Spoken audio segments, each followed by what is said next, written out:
The forecast is good for the musical Groundhog Day returning to London for a West End run. The show, based on the classic movie which starred Bill Murray as a discontented television weatherman forced to relive the same day over and over again, in Punxsutawney, won Olivier honors for Best Musical and the Best Actor prize for its day card when it opened at the Old Vic last year, and played a sold-out run, and then it moved to Broadway, where it never found its feet. Carl injured his knee just before opening night, and despite limping on, Groundhog Day played just 176 performances, and closed last month, one of the biggest sets in recent New York theater history. But director Matthew Walker told me recently that he wants to have Bennett go at it and find a West End theater workers and other executives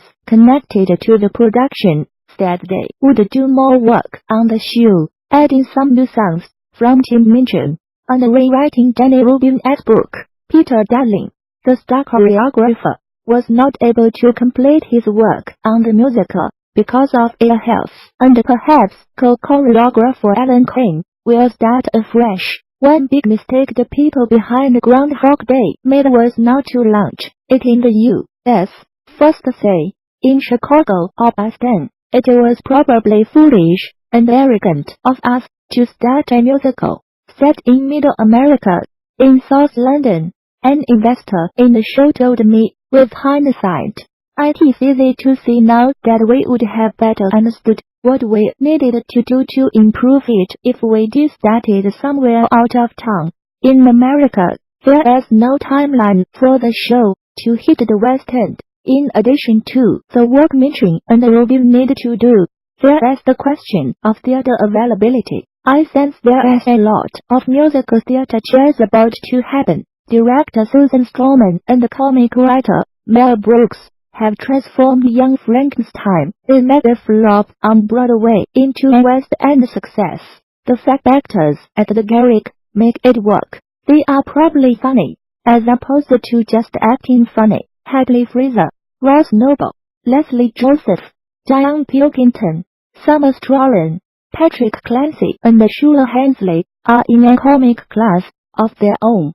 Some of the gags are prehistoric, but they re-delivered with star-spangled plan. Word of mouth is obviously in good voice, too, because 110英镑000 worth of tickets were sold on Wednesday, when the reviews were published, and yesterday the tape was heading towards the 130英镑000 mark. The plot thickens in this green and pleasant length cast of Mike Bartlett's new play, Albion, have developed green fingers. Director Rupert Good, staging his second consecutive mid-theater hit following James Graham Inc. currently pegging them in at the Duke of York class in the West End, has his company led by a luminous Victoria Hamilton picture left as a controlling businesswoman and a mother plant beds of choice there, and galleys, as well as mixed foliage, coldness. Said G.M. Matthews. I was very impressed, though Good joked it will get a bit tricky if they use plants out of season. It will be noticed, he predicted. Good and Bartlett, who wrote the Dr. Faster TV series, last worked together on King Charles III. Their new effort explores why we go mad over gardens, and why a country house and its surrounding land and one particular plot mean so much to Hamilton as prickly Audrey Waters.